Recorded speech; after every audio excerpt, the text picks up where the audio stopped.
Hello everyone and welcome back to my channel. This is part 2 of the brief history of Japan's monetary policies in the past 30 years. So for this part, we're going to cover quantitative and qualitative monetary easing from 2013 to 2016. If you want to review what I talked before, please refer back to my previous video, which is the overview of Japan's monetary policies before 2013 or before the QQE policy. So let's give you some of the background of this QQE. Let's start from 2012 and start with Shinzo Abe. Shinzo Abe is a very famous politician in Japan, became prime minister on December 26, 2012. And shortly after that, he announced his aggressive economic agenda, known as the Three Arrows, and each arrow represents an item of his economic policy. So as we know that Japan has a long term of deflation problem, and Shinzo Abe said, I need to fight deflation for Japan. So he came up with the Three Arrows approach, which is pretty famous back then. So the first arrow was the introduction of an aggressive monetary policy to end deflation. The second arrow was the implementation of a fiscal stimulus, so that's a fiscal policy, in the short term to avoid further concerns over debt sustainability. The third arrow was a structural reform to enhance economic growth by increasing private investment and infrastructure expenditure. So that's more about private investments. If you can still remember, under comprehensive monetary easing or CME, the price stability target was that the medium to long-term inflation rate is within a positive range of 2% or lower, with the midpoint of around 1%. So this price stability goal was a little bit ambiguous because it was not clear whether the BOJ or Bank of Japan was seeking a 1% or 2% inflation target. It just says that the inflation target is 2% or lower and with a 1% of the midpoint, but it doesn't say if the policy is 1% or 2%. So that's the ambiguous part. So this is why in January 2013, a significant amendment was made under the new government led by the new prime minister. In the minutes from the monetary policy meeting, it was noted that based on this recognition, the bank sets the price stability target at 2% in terms of the year-on-year rate of change in the CPI. So it's the first time that Japan has made the CPI target of 2% explicitly in the policy minutes. Before that, the inflation target was either 1% or 0%. So this is the first time they set the target to be 2%. And this is Shinzo Abe. And shortly after that, in February 2013, it's not here, sorry. The Prime Minister nominated Kuroda as his candidate for the governor of Bank of Japan. And on March 2013, Kuroda became the new Bank of Japan governor. Let's give you a little bit of background of what Kuroda is. He is a former Ministry of Finance government official, and he has been the president of the Asian Development Bank since 2005, and he was still the president of the Asian Development Bank just right before he was appointed to be the BOJ governor. And he has long been known as a critic of the BOJ's monetary policy. And he advocated for loose monetary policy in Japan, so he was a little bit dovish during that time. Actually, he is still dovish right now. So on April 4th, 2013, after the meeting of the policy board, the BOJ released a memo describing the new policy framework, which is known as QQE, or Quantitative and Qualitative Monetary Easing Policies. So let's take a look at the new policy.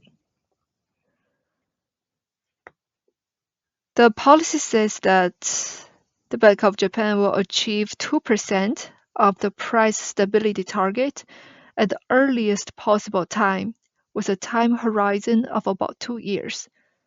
So they will control the inflation to be around 2% in 2 years. And the QQE will continue as long as necessary to achieve the 2% target in a stable manner. The BOJ will not hesitate to add easing. So it's a very aggressive inflation target. So for the policy target, the key point here is to change from the policy interest rate to the monetary base. So that leads to change from the qualitative part to the quantitative part. Monetary base control is the most important element of QQE. As I said, it shows that, or it indicates a shift of the main operating target for money market operations from the uncollateralized overnight call rate to the monetary base. So before that, the policy interest rate for Japan was the uncollateralized overnight call rate, which is a short-term borrowing rate between banks. And then they changed that interest rate target to the monetary base target. So for the framework, they had two frameworks. The first is a QQE, the original one, and then they had a QQE expansion to make the QQE more aggressive in October 2014. We're going to talk about the reasons why they have an expansion later on. But here I'm going to show the two frameworks together to help you understand what is QQE and what is like. So for the original QQE, the monetary base will increase at an annual pace of about 60 to 70 trillion yen. So that's a lot of money. To achieve this scale of monetary base expansion, the amount of Japanese government bond purchase was set to increase substantially. Also, the longer-term government bond purchase is very important to trigger a further decline in interest rates across the yield curve. And also, the Bank of Japan decided to purchase the government bonds with all maturities up to the maximum 40-year bonds. So their amount outstanding will increase at an annual pace of about 50 trillion yen. And also, the Bank of Japan introduced guidelines for the average remaining maturity for the government bond purchases and set it to about 7 years, which is much longer than the less than 3 years remaining maturity under CME. So they have a set of the long maturity government bond purchases plan, which help to inject more money to the market. And so think about that, when you purchase a lot of the government bonds, you actually inject or send money to the market. And those banks will use this money to lend to other borrowers, right, to provide liquidity to the entire market and to save the market. And the more money it has circulating in the market, the higher the inflation, right, based on theory. And also the amount of the ETF and the Japanese REITs purchases were increased with a view to lowering risk premium of the asset prices. So they not only purchased the government bonds, which is considered to be risk-free assets, but they also purchased the risky assets like ETF and REITs to provide liquidity to those risky assets. And as for commercial paper and corporate bonds, that's a short-term and long-term corporate debt instruments, the Bank of Japan decided to continue with those asset purchases as had been set under CME. CME is comprehensive monetary easing, by the way, increasing them until the amounts outstanding reach 2.2 trillion yen and 3.2 trillion yen respectively, and also maintain those amounts later on. And for QQE expansion, there were three main changes. First is the annual increase of the monetary base and the government bonds to 80 trillion yen each. Well, before that is 60 to 70, and then after the change is 80 trillion yen. We're going to talk about the reason later on.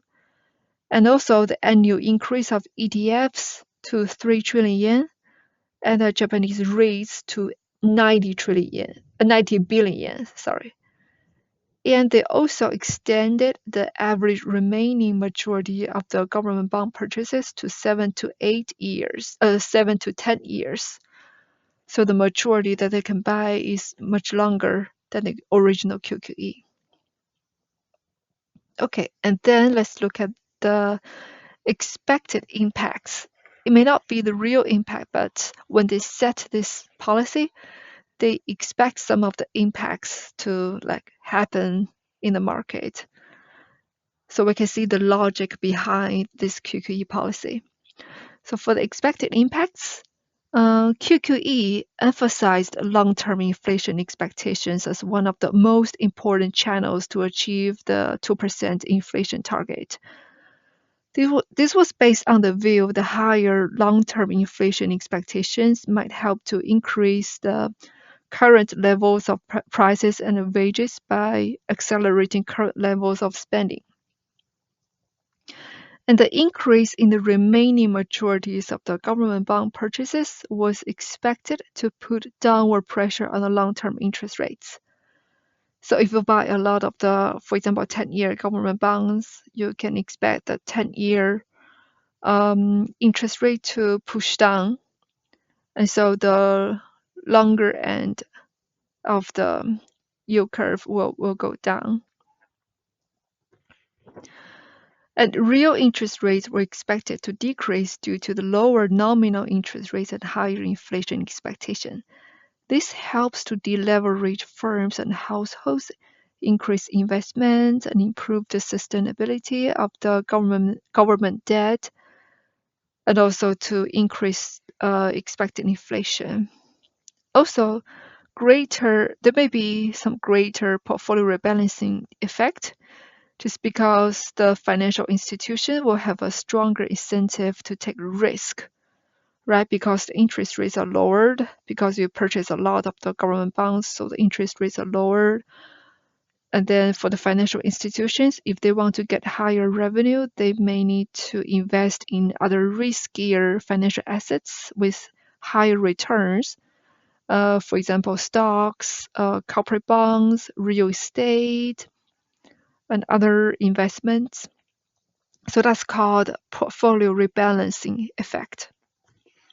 So the financial institutions like banks can provide liquidity to those other assets as well. And also a depreciation of Japanese yen was expected. The greater interest rate differentials between Japan and the US could lead to a weaker Japanese yen versus USD. Also, the yen's depreciation was expected to raise exports of goods and services and improve the output gap. Here, this is a comparison of the size of the Bank of Japan, ECB, and a Fed QE program.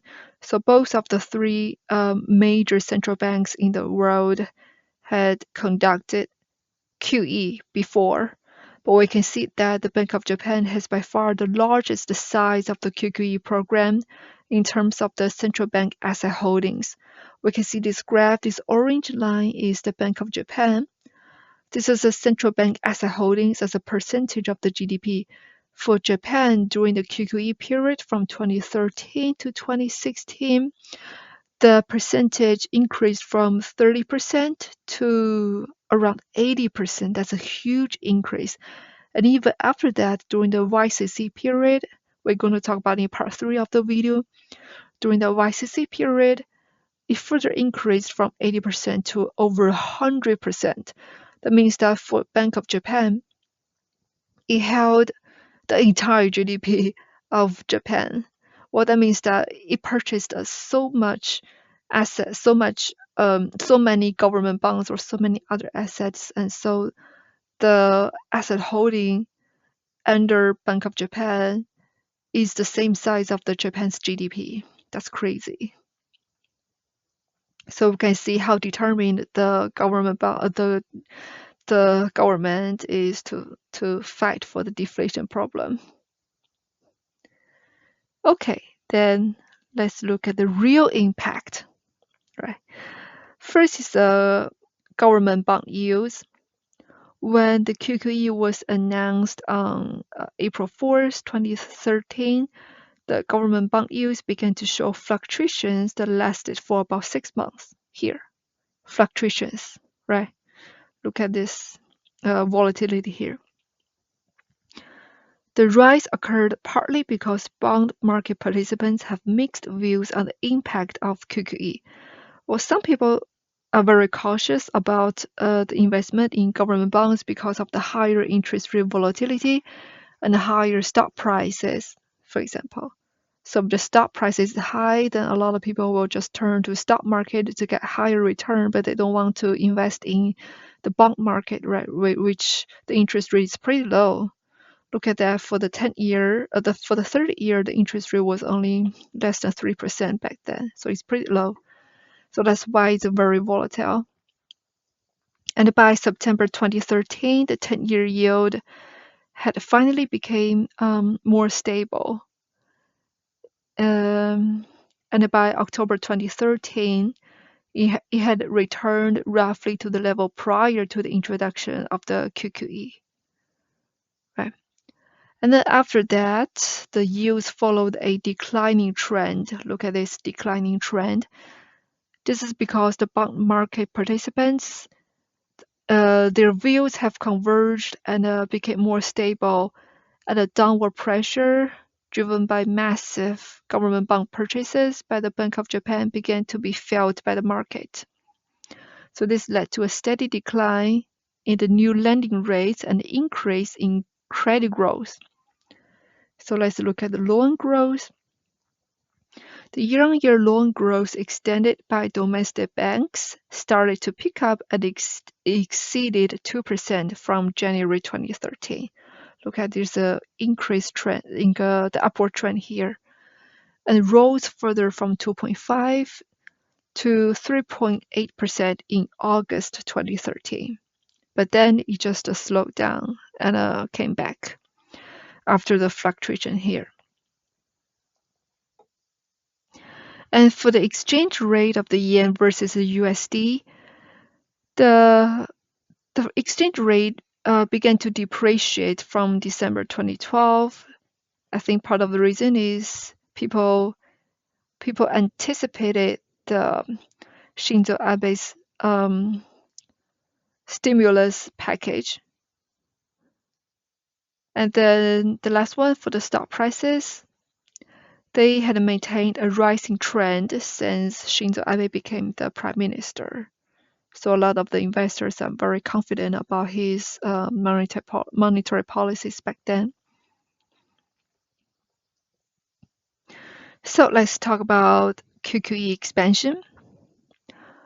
Well, in the monetary policy meeting of October 2014, the policy board of the BOJ decided that the latest developments in prices and economic activity required an adjustment of the monetary policy in order to prevent deflationary pressures. There were two main shocks act as key drivers of the decision to expand the QQE program. The first is the reduction of crude oil prices, and the second one is the consumption tax hike in April 2014. So for the crude oil one, the price of the Brent crude oil fell from the peak in June 2014 from $112 per barrel to reach a minimum of $49 per barrel during January 2015. So because crude oil is the major part in inflation, right? So when crude oil price fell, the inflation also fell, or it has a deflationary pressure on the prices in Japan. Also, there's a sharp decline in household expenditures because of the consumption tax hike in April 2014. For the limitations, first is the liquidity stress is the most apparent limitation. This is because more and more Japanese government bonds are held by Bank of Japan, so there were not a lot of the government bonds on the market for you to trade. So the liquidity is pretty low. And then second one, yen depreciated due to an external factor. Well, during that time, the market was expecting a tightening of the Fed's monetary policy following the end of the large-scale asset purchases. So it's a U.S. problem, right? The U.S. may have a tightening monetary policy, and so yen depreciated because the U.S. Interest rate may be higher than before, and so USD becomes more attractive, right? Because when you invest in U.S. government bonds, you may have a higher return than Japanese bonds. So the money just flowed to US market, but not Japanese market. So that pushed up the value of the USD, but not Japanese yen. This depreciation of the yen did not translate into higher long-term inflation expectations. There's still a decline in long-term inflation expectations here. And this is because of this is a decline in long-term inflation expectations continued, and Abe's announcement in November 2014 to postpone another scheduled tax hike from 8 to 10% made this decline even stronger. So we can see a huge decline in inflation expectation, which also put downward pressure to the inflation rate of Japan. Also, the worst thing is Japan was also subject to the negative impact from stock market volatility of China. The collapse of the bubble in China's stock prices in June 2015 and the economic slowdown in China caused instability to Japan, just because they were neighbors and they had a lot of the imports and exports activities there. So they are closely related. In September 2015, the CPI in Japan fell to 0%, and the core CPI was negative a month before. So we can see that 2 years since the inception of the QQE, the Bank of Japan was not able to achieve its 2% price stability target. So there's a need to make changes. So here is the change, QQE with a negative interest rate. In the January 2016 monetary policy meeting, the Bank of Japan decided to introduce the quantitative and qualitative monetary easing with a negative interest rate. The program aimed at pursuing comprehensive monetary easing in terms of 3 dimensions: quantity, quality, and interest rate. The Bank of Japan planned to achieve the price stability target of 2% at the earliest possible time. So it's still 2% of target. For the policy target, is to maintain the monetary base control, that's the same, continue an annual increase in the monetary base, and purchase Japanese government bond for 80 trillion yen each year. And the average remaining maturity of government bond purchase is 7 to 12 years. So that's even longer than the QQE before. And it's worth noting that this new policy was designed as a 3-tier system. Specifically, the outstanding balance of each financial institution's current account at a bank will be divided into 3 tiers: the basic balance, the macro add-on balance, and the policy rate balance. For each account, a positive interest rate, a zero interest rate, or a negative interest rate will be applied respectively. So for the 3 tiers, the basic balance or the positive interest account is the largest size among the 3 types of current account balances, and it has an interest rate of 0.1%, which is still positive. And the macro add-on balance grows steadily as long as the Bank of Japan continues to purchase assets to increase its holdings. So this macro add-on balance is it has 3 parts. First is the required reserves held by financial institutions, subject to the reserve requirement system. And the second is the amount outstanding of the Bank of Japan's existing lending schemes to financial institutions.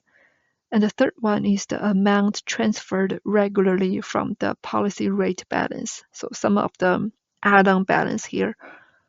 So this is the second largest one, and it has an interest rate of 0%. Tier 3 is the policy rate balance, and it has the smallest size of the 3 types of current account balances. And so only this one has a negative interest rate of negative 0.1%. So as we can see, the design of the 3-tier system was meant to reduce the adverse impact of this negative interest rate policy on financial institutions' profits and preserve their functioning as financial intermediaries, as the negative interest rate was only applied to the smallest policy rate balance. And also, besides this 3-tier system, they also increased the ETF purchase in July 2016. So the amount purchased almost doubled from 3.3 trillion to about 6 trillion yen. Okay, this is the framework of how the negative interest rate works. Actually, only one small part of the balance is negative interest rate. All the others has zero or positive interest rate to mitigate the negative impact of the negative interest rate. Let's look at the impact. First is the yield curve. The Bank of Japan's large-scale purchases of long-term government bonds under the QQE had already flattened the yield curve before the introduction of the negative interest rate policy. But this new policy triggered a further flattening of the government bond yield curve. We can see the yields for the government bonds fell across the entire yield curve, with the nominal long-term interest rates declining substantially and the 10-year government bond yield going into negative territory. Second, yen appreciated against other major currencies like USD and the euro after the introduction of this negative interest rate policy. The yen appreciation occurred as a result of the strong demand for yen as a safe haven currency. But concerns started emerging that the currency appreciation would offset the economic stimulus generated through the Bank of Japan's monetary easing and hurt the value of the foreign asset holdings of Japanese financial institutions. So it may not be a good thing or a good sign for yen to appreciate at this time, because that will put a downward pressure for the inflation. The significant decrease in lending rates put downward pressure on banks' lending margins, especially for regional banks. This is because for the large banks, they have a better networks and international businesses and enjoy a diversified set of revenue streams. But for those regional banks, they are mainly domestic focused and rely greatly on domestic retail funding. And so for the Japanese banking sector, they faced declined profits after the introduction of the negative interest rate policies, and especially for the regional banks. We can see that from this graph, nearly 50% of the regional banks' core revenues failed to cover operation expenses in 2015. So there's a serious regional banking problem. If you have a negative interest rate, it's just because it's harder for them to make money under a negative interest rate scenario. Also, Japan's financial markets has an increasing risk exposure toward risky assets and overseas assets. There was a rise in medium and long-term foreign bond investments and investments in risky assets such as stocks. This is because that under negative interest rates, it's really hard for anyone or banks or other financial institutions like insurance companies and pension funds to get higher return. So they have to turn to some risky assets to get a higher return like stocks, corporate bonds, other assets. So those financial institutions were exposed to higher foreign exchange rate risk, interest rate risk, and market risk because of the higher exposure to stocks and other risky assets. So that may not be a good thing if all those financial institutions take on more risk. So because of all the negative impacts of the QQE with negative interest rate policy, after only 8 months since introducing this new policy, the Bank of Japan turned to a new strategy, also known as YCC or yield curve control. So yield curve control is our main topic in next video. So I'm going to stop here.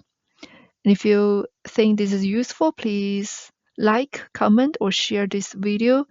And please subscribe if you're interested. And all the slides can be found on my blog here. So you can download the slides if you think it's useful for you. Thank you, and see you next time.